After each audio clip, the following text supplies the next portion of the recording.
1882, A'aleh Batamar, the Yemenite immigration and establishment of the village. 1938, the forced expulsion of the inhabitants and the destruction of the village. 2004, the return home and renewal of the Yemenite village by Ateret Kohanim. 2006, the establishment of the Kולל, Yehושע, Elihu. This is the story of the Yemenite village in Silwan and the establishment of the Kולל. In 1881, after hearing about the possibility to redeem land in Jerusalem and following a hidden Kabbalistic message in Shir HaShirim that spoke of the Mashiach arriving in that year, two Yemenite Jewish families, El Nakash and Nadav, made the dangerous trek to Israel and eventually Jerusalem.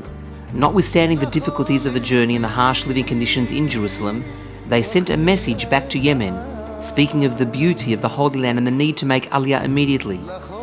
30 more poor Yemenite families left Yemen and eventually arrived in Jerusalem with little on their backs.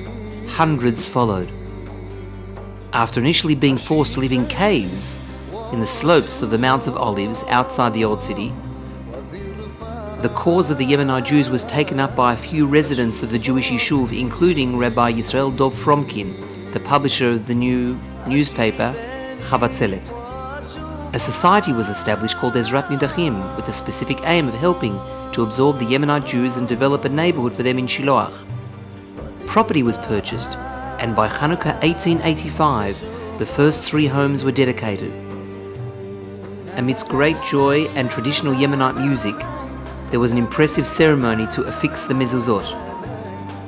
More Yemenite Jews made the journey from Yemen to join their brethren and build a full Jewish life close to God's presence in the spirits of the words of the prophets.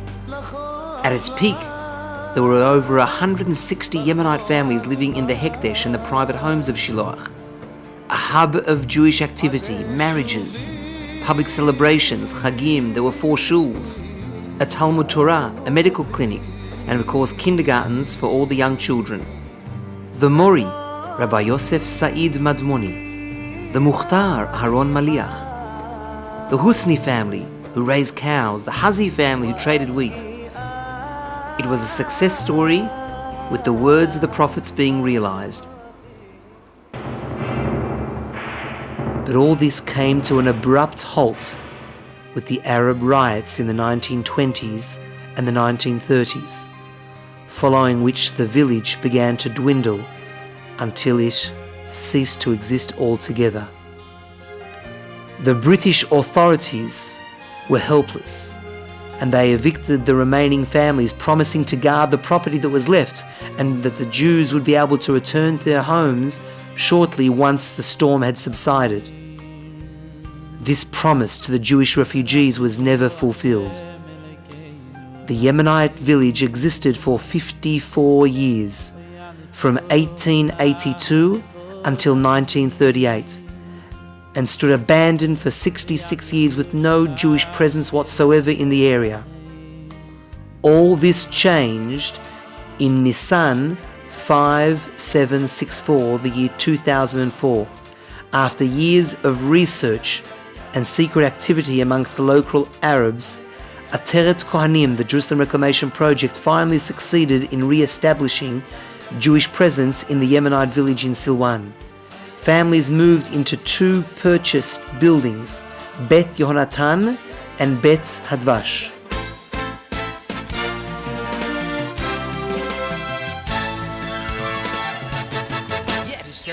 The entry was carried out as a well-oiled, precise operation and was officially coordinated with the Israeli police force, which for the first time in 25 years gave its consent and was actively involved with the entering into the homes in the Yemenite village.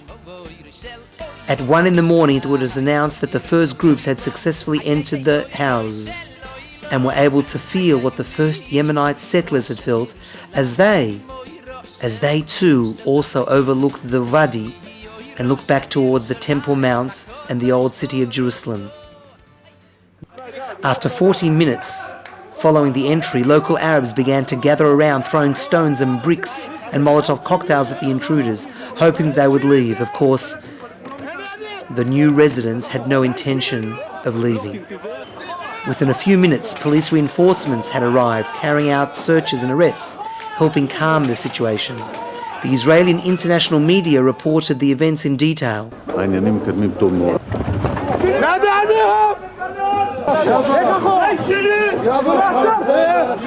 עד מהרה הופכת הסמטה הצרה לזירת קרבות. עשרות תושבים, חלקם בפיג'מות, מטפסים אל הגגות ומחתרים את הבית. המתנחלים בסכנת חיים של ממש אינם מוכנים לוותר. התגבורת מגיעה בתום דקות מורטות עצבים, אבל המתנחלים ממשיכים להתעקש. הם מסרבים כביכול לעזוב את הבית, הם אומרים אם אנחנו עוזבים אותו, אנחנו מאבדים אותו, אז הם מבחינתם נשארים בתוך הבית. לא, בסדר גמור, אין לי טענות אלה. Also on today, a visit to a new Jewish community in the East Jerusalem neighborhood of Silwan, which is reconstructing the Yemenite community from the beginning of the century. The Yemenites have returned home, reads the sign on the new apartment of Meushar and Aharona Umesi, Jews of Yemenite descent. The Umesis are one of 8 families and 13 yeshiva students who've recently moved into 2 buildings in the East Jerusalem Shiloach village just south of the Temple Mount. Sounds of song and prayer were again heard in the village alleyways. In the month of Iyar 5766, as the need for a permanent Torah institution in the Shilach became apparent, the Kולל Yehושע Eliyahu was opened up in the name of Yehושע Eliyahu Rohr. In the Kולל, there are 10 young Torah students learning Seder Moed in depth down to the Halakha. The Kולל has changed the reality that existed up until now.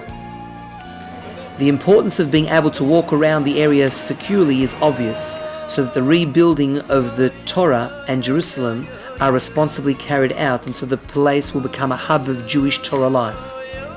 Since its establishment, some of the most important rabbis in Israel have visited the Kולל and expressed their amazement at the uniqueness of such a center of Jewish learning. They have even given classes in the Kולל. Public figures and Knesset members also visited and expressed their support and readiness to aid this important Kולל.